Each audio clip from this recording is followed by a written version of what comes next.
आज है 25 जनवरी 2025 और आज है भारतीय निर्वाचन दिवस। आज की फटाफट खबरें इस प्रकार हैं। 30 डिग्री में भी 160 किलोमीटर प्रति घंटे की रफ्तार, दुनिया के सबसे ऊंचे पुल से गुजरी कश्मीर वंदे भारत ट्रेन। जम्मू कश्मीर के लिए वंदे भारत का इंतजार अब लगभग खत्म हो चुका है। इस ट्रेन का ट्रायल अब पूरा हो चुका है। आज ये दुनिया के सबसे ऊंचे पुल से होकर गुजरी। जम्मू कश्मीर के लिए इस ट्रेन को खास तरीके से डिजाइन किया गया है ताकि ठंड में भी यात्रियों को किसी तरह की दिक्कत ना हो।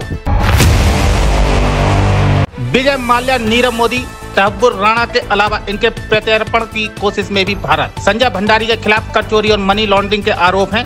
महादेव बैटिंग ऐप के प्रमोटर सौरभ चंद्राकर भी दुबई में 2023 में गिरफ्तार होने के बाद मनी लॉन्ड्रिंग के आरोपों के तहत प्रत्यर्पित किए जाने के लिए जूझ रहे हैं। राणा पाकिस्तानी मूल का कनाडाई व्यवसायी है। मुंबई हमलों में उसकी भूमिका के लिए वह भारत में वांटेड है। गणतंत्र दिवस पर वीरता पुरस्कारों का हुआ ऐलान। 942 जवानों को अवार्ड। वीरता पुरस्कारों में से अधिकतर नक्सली प्रभावित क्षेत्र में तैनात जवानों को दिया गया है। सीआरपीएफ के 19 और उत्तर प्रदेश पुलिस के 17 जवानों को यह अवार्ड दिया जाएगा। खबर दिल्ली से। कान पकड़े केजरीवाल के पोस्टर को यमुना में लगवाई डुबकी। प्रवेश वर्मा के इस हमले पर हंगामा होना तय। ममता कुलकर्णी बनी किन्नर अखाड़े की महामंडलेश्वर। पट्टा अभिषेक में हुई भावुक ममता कुलकर्णी ने संन्यास की राह पकड़ ली है। अब वह महाकुंभ 2025 में पिंडदान करके किन्नर अखाड़े की महामंडलेश्वर बन गयी। बॉलीवुड की टॉप एक्ट्रेस में शुमार रही ममता का पट्टाभिषेक के बाद का पहला लुक सामने आ चुका है, जिसमें वह इमोशनल दिखाई दे रही हैं। खबर यूपी के बरेली से। बिस्तर में लगी आग, जिंदा जल गया चकबंदी लेखपाल। कमजोरी इतनी कि उठकर भाग ना सका। कोतवाल अमित पांडे ने बताया कि पड़ोसियों के मुताबिक अजयवीर सिंह अत्यधिक शराब और बीड़ी सिगरेट पीने के आदी थे। वह शरीर से काफी कमजोर हो चुके थे। मुजफ्फरपुर न्यूज।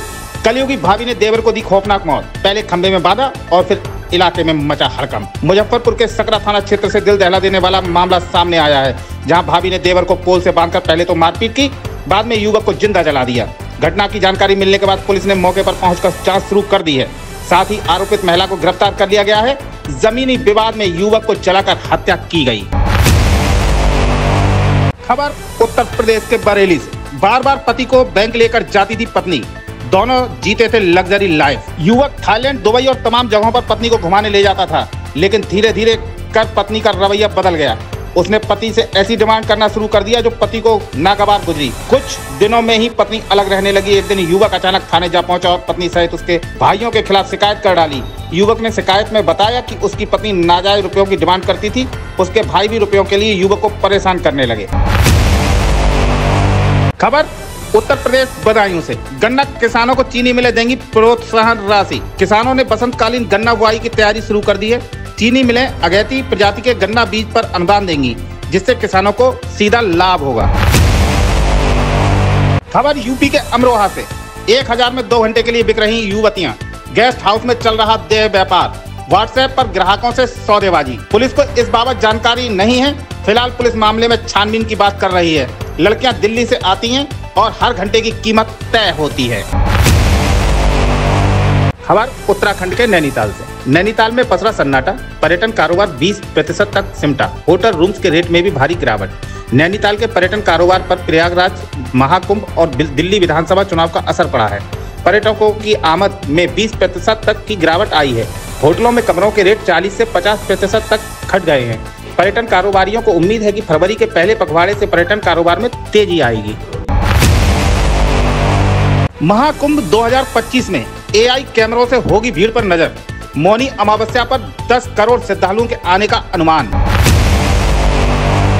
दिल्ली चुनाव। दिल्ली विधानसभा चुनाव में आम आदमी पार्टी, बीजेपी और कांग्रेस के बीच अनवरत कटाक्ष, नारों और मीम की लड़ाई छिड़ी हुई है।